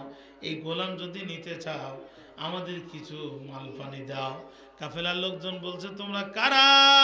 কয় এদেশের যত খাট জমি আছে, এই খাট জমি সাইনবোর্ড দেখলে বুঝতে পারবো আমরা কারা। আমরা হলাম বর্তমানে এই দেশের মলম পাটির লোক, আমাদের চোখের সামনে কোনো কিছুই ভাসায় না। অর্থাৎ এই গোলামকে যদি নিয়ে যেতে চাও আমাদের কিছু টাকা পয়সা দাও। ওয়াশারাউহু বিসামানিন বাকসিন দারাহিমা মা'দুদাতিন ওয়া কানু ফীহি মিনাজ-জাহিদিন। আরো জোরে একবার বলেন আল্লাহু আকবার। বন্ধু, কথা আমি ভুলি নাই, যেই কথা বলছিলাম, আপন ভাইরা খুবই নগণ্য মূল্যের বিনিময়ে শুধুমাত্র একটু ক্ষমতার পালা বদলকে কেন্দ্র করে ইউসুফ আলাইহিস সালামকে বিক্রি করে দিয়েছিল। আয়াতের তাফসিরে কুরতুবী বলে সত্য দুইটা। এক নাম্বার ভাইরা বলল এখানে বেশিক্ষণ দেরি করতে পারবা না। দুই নাম্বারে এ গোলাম বড় চালাক গোলাম, এর তোমরা হাত ছেড়ে দিয়ে নিতে পারবা না। এ যদি একবার ছাড়া পায় তোমরাও খুঁজে পাবা না, আমরাও খুঁজে পাবো না। এরে যদি নিতে চাও হাত আর পা বেঁধে উটের পিঠে চড়াও। নবীজিকে হাত আর পা বাঁধা হলো, উটের পিঠে চড়ানো হলো। রওনা যখন দিল, তাফসিরে কুরতুবী লিখলো ইউসুফ আলাইহিস সালাম হাতের মধ্যে দড়ি, পায়ের মধ্যে বেড়ি। নবী ইউসুফ দেখতে পায় ওই যে মা রাহিলার কবর দেখা যায়। মায়ের কবর দেখে বড় আবেগে আপ্লুত হয়ে গেলেন পয়গম্বর। হাতের রশি পায়ে দড়ি পরা অবস্থায় উটের পিঠ থেকে লাফ দিয়ে পড়লেন। হামাগুলো দিতে দিতে দিতে দিতে মায়ের কবরের সামনে যেয়ে বললেন ইরফা রাসাকি ইয়া উম্মি, হে আমার কলিজার টুকরা মা, কবর থেকে মাথাটা একটুখানি বাহির করে দে। তোরে ইউসুফ তোরে জীবনের মতো শুধু একবার দেখতে চাই রে মা। দুইটা সন্তান রেখে চলে গেলি, একটা বারে খোঁজ খবর নিলি না। আপন ভাইরা কূপের মধ্যে কেন ফেলে দেয় জানতে পারলাম না। কোন রকম কূপ থেকে উঠলাম, এখন বিদেশি কাফেলার কাছে বিক্রি করে দিয়েছে। কোন দেশে নিয়ে যাবে, কোথায় বিক্রি করবে? তোর কবরটা আমি আর কোনোদিন দেখতে আসতেও পারবো না। কাজী মা কবর থেকে মাথাটা একটা বারের জন্য উঁচু করে দে, তোর ইউসুফ তোরে দেখতে বড় মন চায়। এমন কথা যখন বলল, বন্ধু বন্ধু রে, আকাশ বাতাস মনে হয় ভারী হয়ে আসতেছে। সামনে মায়ের কবর, হাতের মধ্যে দড়ি, পায়ের মধ্যে বেড়ি। কাফেলার লোকজন মনে করলো ইউসুফ মনে হয় পালাচ্ছে। এই বলে পিছন দেখতে যখন লাঠির আঘাত করলো, নবী ইউসুফ মনের কষ্ট মনের মধ্যে জমা রেখে শুধু একটি কথা বলেছিলেন, মারিস না, চেহারা দেখে কি বুঝিস না আমরা পালানোর মতো জাতি না। Cowards die many times before their death. The valiant never taste of death but once. কাপুরুষেরা মৃত্যুর পূর্বে অনেকবার মরে, কিন্তু এক পিতার রক্তে যে মর্দে মুমিন জন্মগ্রহণ করে মৃত্যুর স্বাদ সে জীবনে একবারই বরণ করে। আমরা খালিদের জাত, তারিকের জাত, মোহাম্মদ বিন কাসিম আর গাজী সালাউদ্দিন আইবির রক্ত আমাদের ধমনীতে প্রবাহিত। আমরা ইসলামের জন্য শহীদ হয়ে আল্লাহর জান্নাতে যেতে পারি, বাতিলের কাছে মাথা নত করতে পারি না। আমার ভাইরা, আমার বন্ধুরা, একান্ত আপনজনেরা, আমার যে কথা আমি আপনাদের খেদমতে বলছিলাম, সম্মানিত ভাইরা মনোযোগ আছে আমার দিকে। আপনাদের তো কষ্ট হচ্ছে, আমি ছেড়ে দিচ্ছি আপনাদের। আঙ্কেল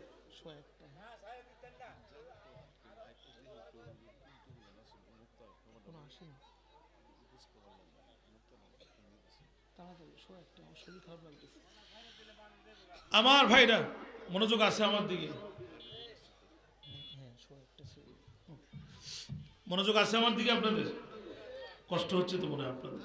একটু চিনি ছাড়া লাল চা দিতে বলেছিলাম, এটা নিয়ে আসছে একটা চা, চিনি ছাড়া। আমি কি সামনে যাব না শেষ করব? মনোযোগ আছে আপনাদের? আচ্ছা চলেন সামনে যাই। বন্ধুরে আমার, একান্ত আপনজনেরা আমার, যে কথা আমি আপনাদের খেদমতে আরজ করতেছিলাম, একটু খেয়াল করেন ভাইরা আমার, একটু লক্ষ্য করেন। আহা, সামনে মায়ের কবর, হাতের মধ্যে দড়ি দিয়া, পায়ের মধ্যে বেড়ি দিয়া, পিছনে কাফেরের লোকদের নির্যাতন। আমরা সেই জাতি, রাসূলের সাহাবী ওমর বিন খাত্তাবের নেতৃত্বে অর্ধ পৃথিবী মুসলমানরা শাসন করেছে, ঠিক কিনা বলেন? আজকের স্পেন 750 বছর মুসলমানরা কোরআন দিয়ে শাসন করেছে। 10 লাখ খরচ পাড়ি দিয়ে আফ্রিকায় মুসলমানরা কালেমার পতাকা উড্ডীয়ন করেছে। আমরা সেই জাতি, ইসলামের জন্য আমরা বুকের তাজা রক্ত দিতে পারি, কিন্তু বাতিলের কাছে মাথা নত করতে পারি না। ইউসুফ আলাইহিস সালাম সেই কথা বললেন, মারিস না, চেহারা দেখে বুঝিস না আমরা পালানোর মতো জাতি না, আমরা পালানোর মতো জাতি না। কিন্তু এরপরও আঘাত বন্ধ হলো না, আঘাত করতে থাকলো। নবীজি আকাশের দিকে তাকিয়ে কি যেন দোয়া করলেন, মুহূর্তের ভিতরে পরিষ্কার পরিচ্ছন্ন আকাশ ঘনঘাটা দুর্যোগপূর্ণ আকাশের মতো হয়ে গেল, কালো হয়ে গেল। তার কারণ যেই জমিনে আল্লাহর প্রিয় বান্দারা জুলুম এবং নির্যাতনের সীমার শিকার হয়, ওই জমিনে আল্লাহর গজবের দরজা উন্মুক্ত হয়ে যায়। আল্লাহর প্রিয় বান্দারা যে জমিনে জুলুম আর নির্যাতনের শিকার হয়, আল্লাহর গজবের দরজা ওই জমিনের জন্য উন্মুক্ত হয়ে যায়। এটা কোনো মাহফিলের পরিবেশ না। এগুলো কারা ইচ্ছা মতো আসে আর ইচ্ছা মতো যায়? কারা এগুলো? কই যায়? এগুলো বিড়ি সিগারেট খায় না কি খায়? এগুলো কোনো মাহফিলের পরিবেশ না। হ্যাঁ, আল্লাহ খেলায় মাহফিল শেষ করে দিল, এটা কেমন কথা? এরপরে মানুষের ধৈর্য নাই, এসে 1 মিনিট বসে আবার ঠাস করে ওঠে। এনে কি বসলে পিঁপড়া টিপড়া কামড়ায়নি? এখানে পিঁপড়া আসেনি। কালচার কি? আবার ভাই এখন খেয়াল করেন, যে কথা আমি আপনাদের খেদমতে আলোচনা করতেছিলাম সেটি হচ্ছে, কিন্তু আঘাত বন্ধ হলো না। ইউসুফ আলাইহিস সালাম আঘাত করলো, উনি বদদুয়া করে দিলেন, আকাশ অন্ধকার হয়ে গেল। ওরা বলছে আমাদের গোলাম কোথায়? চোখে কিছু দেখি না, বালু ঝড়, শরীরের পশম দেখা যায় না। একদিকে শরীরে পশম দেখা যায় না, অন্যদিকে মরুভূমির মধ্যে বালু ঝড়, চোখের মধ্যে চড়, 12টাকে চোখ খুলতে পারি না। আমাদের গোলাম কোথায়? পাশ থেকে একজন বলছে খবরদার আর একটি আঘাত করো না, আমি খুব নিকট থেকে দেখেছি এই গোলাম কিন্তু সাধারণ গোলাম না, এই গোলামের সাথে সম্পর্ক তার আকাশের মালিকানা যা, আকাশের মালিকানা যা, এই গোলামের সাথে তার খুব নিগুড় সম্পর্ক আছে। কারণ হাত উঁচু করতে দেরি হয়েছে, আকাশ অন্ধকার হতে দেরি হয়। ওরা ইউসুফ আলাইহিস সালামের কাছে ক্ষমা প্রার্থনা করল, আল্লাহর পয়গম্বর ওদেরকে ক্ষমা করে দিল। তাকে মিশরের বাজারে তোলা হলো। ঘটনাক্রমে ওই দিন বাজারে এসেছিলেন যিনি মিশরের সবচেয়ে প্রভাবশালী ব্যক্তি, তিনি নাম তার পুতিফার। ইবনে কাসিরে তার নাম পুতিফার, কোন তাফসিরে তার নাম কিতফির, কেউ কেউ বলছেন তার নাম ইতফির, কেউ বা বলছেন তিনি মিশরের সেনাবাহিনীর প্রধান ছিলেন। হাফেজ ইবনে কাসিরের বিশুদ্ধ বর্ণনায় তিনি মিশরের তৎকালীন খাদ্যমন্ত্রী ছিলেন। সুন্দরী স্ত্রী জুলেখার জন্য একটি গোলাম খরিদ করতে বাজারে এসেছিলেন। যখন ইউসুফ আলাইহিস সালামকে দেখলো, তখন দেখেই বুঝতে পেরেছিলেন এই গোলাম অন্য গোলামের মতো সাধারণ গোলাম নয়, এই গোলাম বড় অসাধারণ গোলাম। এই জন্য মুখে বলেছিলেন বিকাম, দাম কত?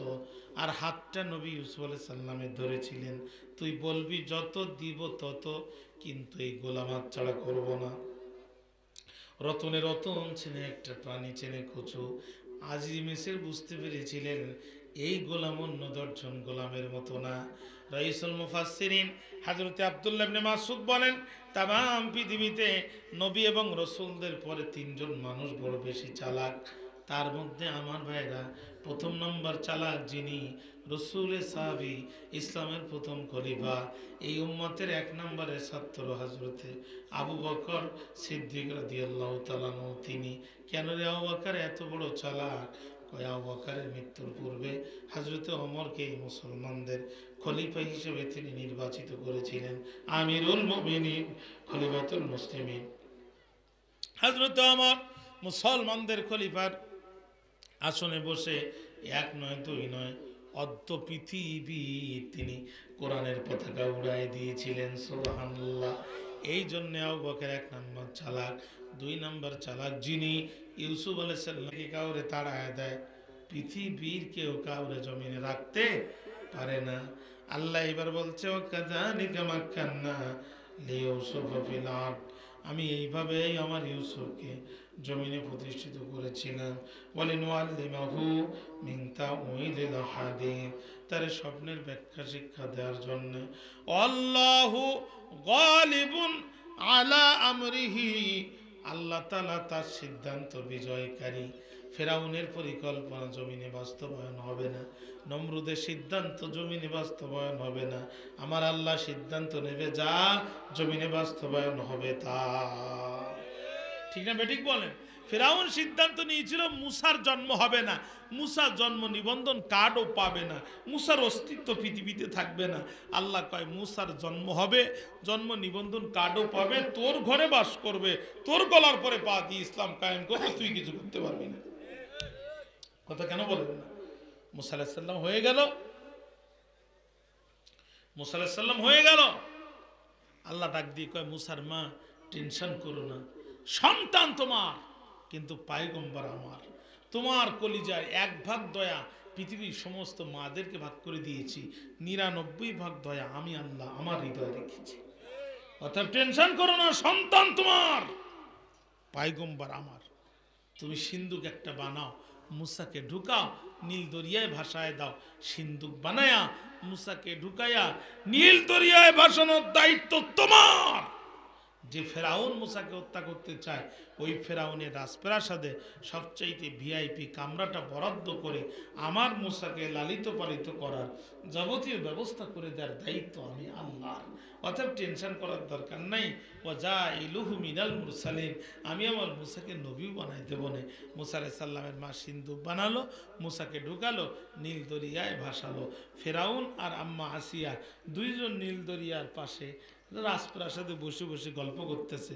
হঠাৎ করে আম্মা আসিয়া দেখে ওই যে একটা সিন্দুক আসতেছে, এমন কায়দায় আসতেছে মনে হচ্ছে নীল দরিয়ার ঢেউ সিন্দুককে চুমা দিচ্ছে। আমার ভাইরা ফেরাউনকে ডাক দিয়ে বলছে, ফারাও তুমি একটুখানি তাকাও, ওই যে দেখো একটা সিন্দুক। ফারাও কয় সিন্দুক কেমনে আসলো? তাড়াতাড়ি করে র্যাব পুলিশ ফেরাউনের যা ছিল, চিতা কোবরা আনসার বিডিআর এনএসআই সেনাবাহিনী সব পাঠায় দিল। আস্তে করে এবার বাক্সটা যখন কিরানে আসছে, ওরা চিন্তা করলো এত বড় বক্স, তার মধ্যে এর মধ্যে কি কত কেজি বোমা আছে? এটি 100 কেজি বোমা না 150 কেজি বোমা। এই বোমা যদি এখন ফোটে, শুধু কি আমরা মারা যাবো না ফেরাউন নিজেই মারা যাবে? ওরা চিন্তা ভাবনা করে শুধু বক্স খুলতে যায়, আবার ফিরে আসে। চারিদিকে বোমা বিশেষজ্ঞরা দেখতেছে যে এটা কি থাকতে পারে। হঠাৎ করে কান লাগায় দেখে ছোট্ট মাসুম বাচ্চার ট্যাটা ট্যাটা কান্নার আওয়াজ পাওয়া যায়। ওরা লাফা উঠছে, বাপরে বাপ ই কোন ভয়ঙ্কর বোমা, যার ভিতরে মানুষের কান্নার আওয়াজ পাওয়া যায়। জীবনে তো এই টাইপের বোমা দেখি নাই। এরপরে রিক্স নিয়ে বক্সটা ওপেন করে দেখে বোমা না, বোমা না, এত সুন্দর মাসুম বাচ্চা। দেখা যায় মানুষের বাচ্চা যে এত সুন্দর হয় এটা আমাদের জানা ছিল না ভাই। সুবহানাল্লাহ বলতে মন চায় না। ওরা আস্তে করে মুসা আলাইহিস সালামকে তুলে আর ফেরাউনকে ডাক দিল না, ওরা আম্মাকে ডাক দিয়ে কয়, মা গো আসিয়া তুমি একবার আসিয়া যাও গো দেখিয়া, তোমার পরাণ যাবে জুড়াইয়া।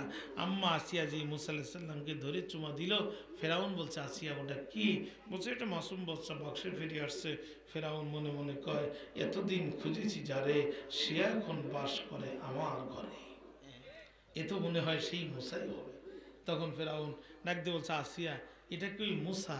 আসিয়া কয়, তোমার লজ্জা শরম করে? লজ্জা শরম আছে তোমার? তুমি এত বড় একটা বাচ্চা, ছোট্ট একটা পিচ্চি মুসা, এই ভয়ে তুমি ঘুমাতে পারো না, লজ্জা করে তোমার? তোমার দেশের পত্রিকাগুলো সকাল হলেই মুসা, তোমার দেশের টিভিগুলো সন্ধ্যা হলেই মুসা, সারাদিন শুধু মুসা আর মুসা, মুসা আর মুসা জিকির করে, লজ্জা শরম করে না তোমার? পরিচয় দেও কেমনে প্রধানমন্ত্রী হয়ে ছোট বাচ্চার ভয় করো তুমি? আম্মা আসি একটু উল্টা পাম মারতেছে যাতে বাচ্চাটিকে হত্যা করে। এইবার ফেরাউন বলতেছে, তাই ঠিক আছে। আল্লাহ কয়, কুররাতু আইনিন লি ওয়া লাক। আসিয়া ডাক দিয়ে করে, ফেরাউন চক্ষু আমারও ঠান্ডা হয়ে গেছে, তোরও ঠান্ডা হয়ে গেছে। লা তাকতুলুহু, তুই এই বাচ্চার উপরে নির্যাতনের ঠান্ডা মারতে পারবি না, কারণ আমার চোখও ঠান্ডা, তোর চোখও ঠান্ডা, এই বাচ্চার গায়ে করা যাবে না নির্যাতনের ঠান্ডা। ফেরাউন বলছে, আসিয়া ঠিক আছে। আল্লাহ কয়, এমন খেলা খেলে দিয়েছি, আসিয়াও খুশি, ফেরাউনও খুশি। বুঝতে পারলো না যে এই সুযোগে আমি ওখানে কাকে ঢুকিয়েছি। সুবহানাল্লাহ। ফেরাউনের সিদ্ধান্ত ছিল মুসা জন্ম হতে পারবে না, আল্লাহর সিদ্ধান্ত ছিল মুসা শুধু জন্মই হবে না, ফেরাউনের রাজপ্রাসাদে বাস করবে। ঠিক কিনা?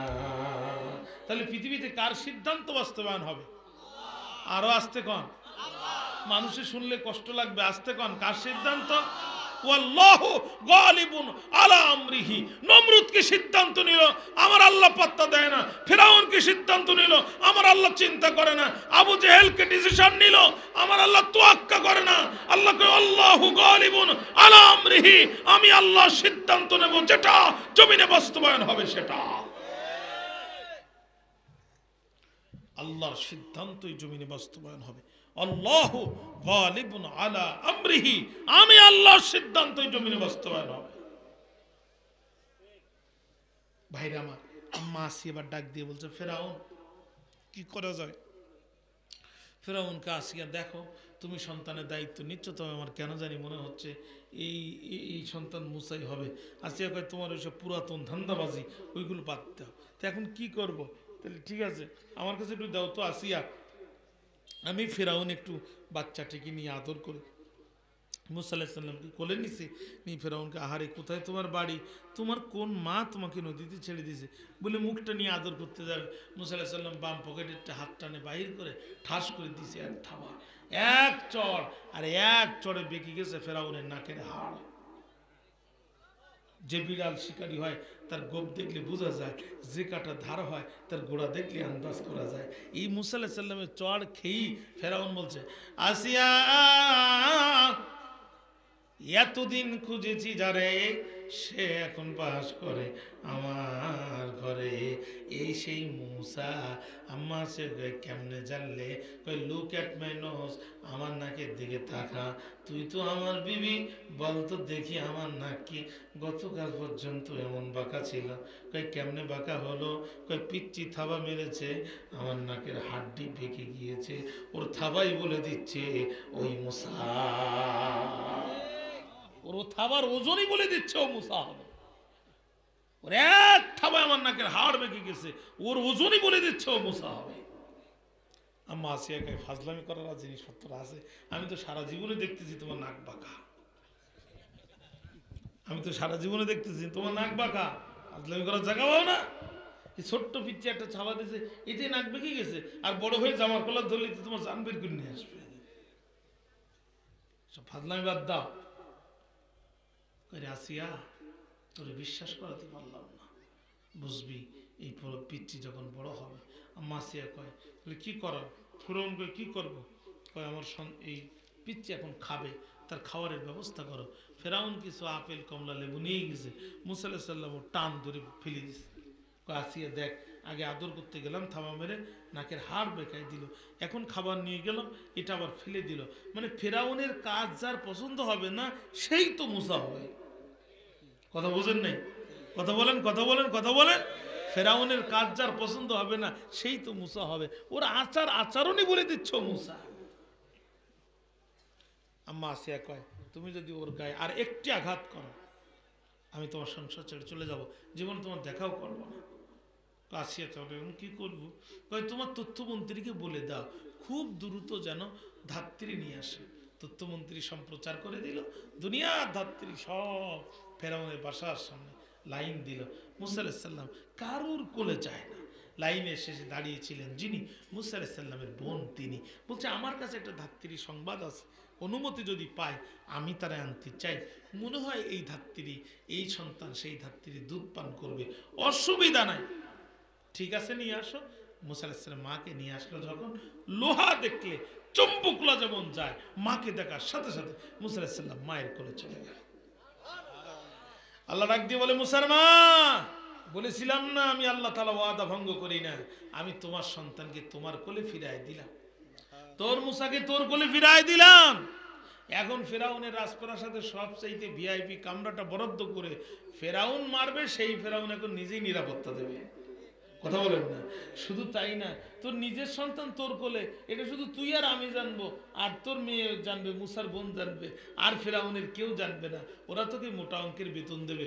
শুধু বেতন দেবে না, ওদের পুলিশের বেতন বাড়ে 10-12 বছর পর পর, আর তোর বেতন বাড়বে তোর ইচ্ছা মতো। তুই শুধু বলবে চাকরি করব না, বেতন দ্বিগুণ হতে সময় লাগবে না, কারণ তোর মুসা তোর স্তনে ছাড়া পৃথিবীর আর কোথাও দুধ পান করবে না। সুবহানাল্লাহ বললেন না? আসলে আল্লাহর মায়ের আছে না নাই? আমার ভাইরা, রুম বরাদ্দ হয়ে গেল, মুসা আলাইহিস সালাম সেখানে লালন পালন করে অর্থাৎ ফেরাউনের সিদ্ধান্ত ছিল মূসা পৃথিবীতে আসবে না, আর আল্লাহর সিদ্ধান্ত ছিল মূসা পৃথিবীতে আসবে, কেউ ঠেকাতে পারবে না। ঠিক না বেঠিক বলেন? আল্লাহু গালিবুন আলা আমরিহি, আল্লাহ তার সিদ্ধান্ত বিজয়কারী। ওয়ালাকিন্না আকসারান নাসি লা ইয়ালামুন, কিন্তু অধিকাংশ মানুষ এটা জানে না, বুঝে না, জানার এবং বোঝার চেষ্টাও করে না। ওয়ালাম্মা বালাগা শুদ্দাহু আতাইনাহু, আমার আল্লাহ বলে যখন সে বয়সে উপনীত হয়ে গেল, আল্লাহ তাআলা তারে নবী বানায় দিল।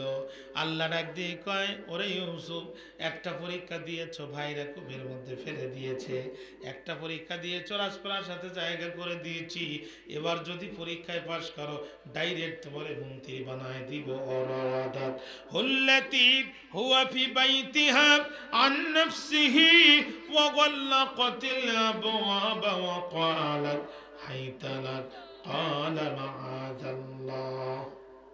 ভাইরা আমার, যেই নারীর গিরি এসেছিল সেই নারী তার প্রতি পাগল হয়ে গেল, মানে ইউসুফ আলাইহিস সালামের বয়স হয়ে গেল, জুলাইখার নজর সেই দিকে চলে গেল। বন্ধু, জুলাইখার নজর ওই দিকে চলে গেল। জুলাইখা শুধু ইউসুফ আলাইহিস সালামকে ডাকে, ইউসুফ রে এদিকে আসো, ইউসুফ রে তোমারে কতক্ষণ দেখি নাই, ইউসুফ রে কেন এখানে বসো না? নবী ইউসুফ বুঝতে পারলো ইদানিং মালিক আমাকে একটু বেশি বেশি পেতে চায়, আমার দিকে কেন জানি নজরে তাকায়, তাকায় লাভ নাই, আমি যে আল্লাহর পয়গম্বর এভাবে কোনো সন্দেহ নাই। জুলাইখা ডাক দিয়ে বলে, ইউসুফ রে, ওয়া মা আহসানু শারুকা, তোমার মাথার চুলগুলো এত সুন্দর, মানুষের মাথার চুল যে এত সুন্দর হয় তোমাকে না দেখলে বোঝা যায় না। ইউসুফ আলাইহিস সালাম বলল, চুল দেখলে ভুল করো না, যৌবন থাকে যখন, চুল ভালো থাকে তখন, যখন যৌবন নাই মাথার চুল আর পাটের আঁশের মধ্যে কোনো পার্থক্য নাই। বিশ্বাস না হয় তোমার দাদি চুলের দিকে তাকায় দেখো। ভাইরা আমার, জুলাইখা ইউসুফ আলাইহিস সালামকে অবৈধ প্রেমের দিকে ডাকে, আর আল্লাহর পয়গম্বর ইউসুফ আলাইহিস সালাম জুলাইখাকে পরকালের কথা স্মরণ করায় দেয়। আজকে আমার দেশে ছেলেদেরকে যদি কেউ বলে, কিরে তোর চুলগুলো তো অনেক সুন্দর, মাথার টুপি খুলে একটা ঝাঁকি দেবে আর বলবে করোনার আগে আরো ভালো ছিল। কথা বল না?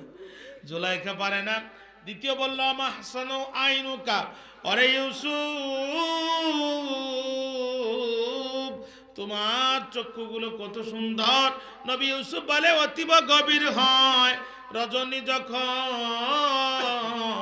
নীরবে প্রভুর নাম জপিও তখন। রাত যত গভীর হয়ে যায়, পৃথিবীর সবাই যখন ঘুমিয়ে যায়, আল্লাহর প্রেমিকরা ঘুমাতে পারে না, তারা যায় না মাছ বিছায়া আমার আল্লাহরে সিজদা দিয়ে চোখের পানি ছেড়ে দেয়।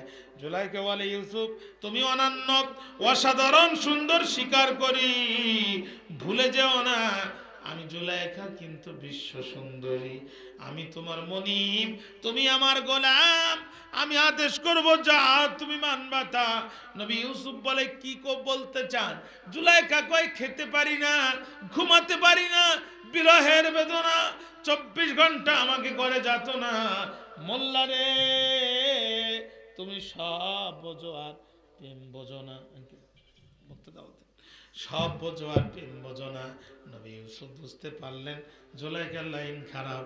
নবী ইউসুফ বলছে, ভুল করবেন না, ভুলে যাবেন না, আই এম প্রফেট অফ আল্লাহ, আমি আল্লাহর নবী, আপনার অবৈধ প্রেমের প্রস্তাবে আমি রাজি হতে পারি না। আজকে ঘুমিয়ে আছে সব শিশুর পিতা, সব শিশুদের অন্তরে আজকে যারা মুসলিম শিশু, আগামী দিনে তারা মুসলিম যুবক, খালিদ বিন ওয়ালিদ, তারিক বিন জিয়াদ, মোহাম্মদ বিন কাসিম, বন্ধুরে বন্ধুরে, এই মুসলিম যুবকদের চরিত্র নষ্ট করার জন্যে ইহুদিরা 3টা ট্যাবলেট মুসলমান সমাজের মধ্যে দিয়েছে। 1 নম্বর মদ, 2 নম্বর নারী, 3 নম্বর জুয়া। বন্ধু প্রতিম 2টা রাষ্ট্র, একটা হচ্ছে ভারত আর একটা মায়ানমার। এক বন্ধু দিয়েছে ফেন্সিডিল আর এক বন্ধু দিয়েছে ইয়াবা। ভারত অত্যন্ত পরিকল্পনা করে বাংলাদেশের বর্ডার ঘেঁষে ঘেঁষে এই ফেন্সিডিলের ফ্যাক্টরিগুলো তৈরি করেছে, যাতে সহজেই ফেন্সিডিলগুলো বাংলার মুসলিম যুবকদের হাতে তুলে দেওয়া যায়। মুসলমানের সন্তান ফেন্সিডিলের বোতল হাতে নেবে, মুখের মধ্যে দিয়ে দিবে, পিছনের 40 দিনের আমল তার কাটা যাবে। কেউ কেউ বলেন সামনের 40 দিনের কোনো ইবাদত তার কবুল হবে না। আল্লাহকে ডাকবে, আল্লাহ ডাকে জবাব দেবে না, বেঈমান হয়ে জাহান্নামী হয়ে দুনিয়া থেকে বিদায় নেবে। এই নেশার খাদ্যদ্রব্যের ভিতরে ভয়ানক একটা পদার্থ থাকে, নাম তার নিকোটিন। এই নিকোটিন যদি একবার দেহের মধ্যে ঢুকে যায়, শরীরে কামড়ানো শুরু করে, বারবার ভিতরে না ঢুকালে আর সে শান্তি পায় না। বহু নেশাগ্রস্ত মানুষে চিন্তা করে জীবনে আর নেশা করব না, কিন্তু শরীর কামড় দেয় যখন, বাবার মাথায় পিস্তল ধরে 20,000 টাকার শার্ট 20 টাকায় বিক্রি করে 2 পুরোয়া গাঁজা কিনে খায়, শরীরের জ্বালা মিটায়। বন্ধুরে, যুবকরা ফেন্সিডিল খায়, কিছুদিন পরে উপরে ফিটফাট, ভিতরে সদরঘাট, যুবকের যৌবন নাই। ইসলামের খেদমত তো দূরের কথা, ওর দ্বারা আর বউয়ের খেদমত করাও সম্ভব হয় না। আমার ভাইরা, এই জন্য যুবকদের শারীরিক শক্তি নষ্ট হয়ে যায়, সমাজের মান সম্মান নষ্ট হয়ে যায়, ইবাদত বন্দেগী নষ্ট হয়ে যায়। এই যুবকদের নষ্ট করার জন্য দিয়েছে ফেন্সিডিল আর ইয়াবা। আর ওর ঘরের স্ত্রী নষ্ট করার জন্যে আকাশ পথে দিয়েছে জি বাংলার স্টার জলসা। কিরণমালার কটকটি দিয়া আমার মুসলিম বোনদেরকে পরকীয়া প্রেমের কিভাবে আসক্ত করতে হয় এই সিস্টেম দেখায় দিয়েছে। বন্ধুরে, পাশের বাড়ির ছেলের সাথে কিভাবে অবৈধ সম্পর্ক করতে হয়, বাড়ির গাড়ির ড্রাইভারের সাথে কিভাবে অবৈধ সম্পর্ক করতে হয় এই প্রশিক্ষণ দিয়ে দিয়েছে। স্থলপথে দিয়েছে ফেন্সিডিল আর ইয়াবাব, আকাশ পথে দিয়েছে জি বাংলার স্টার জলসা।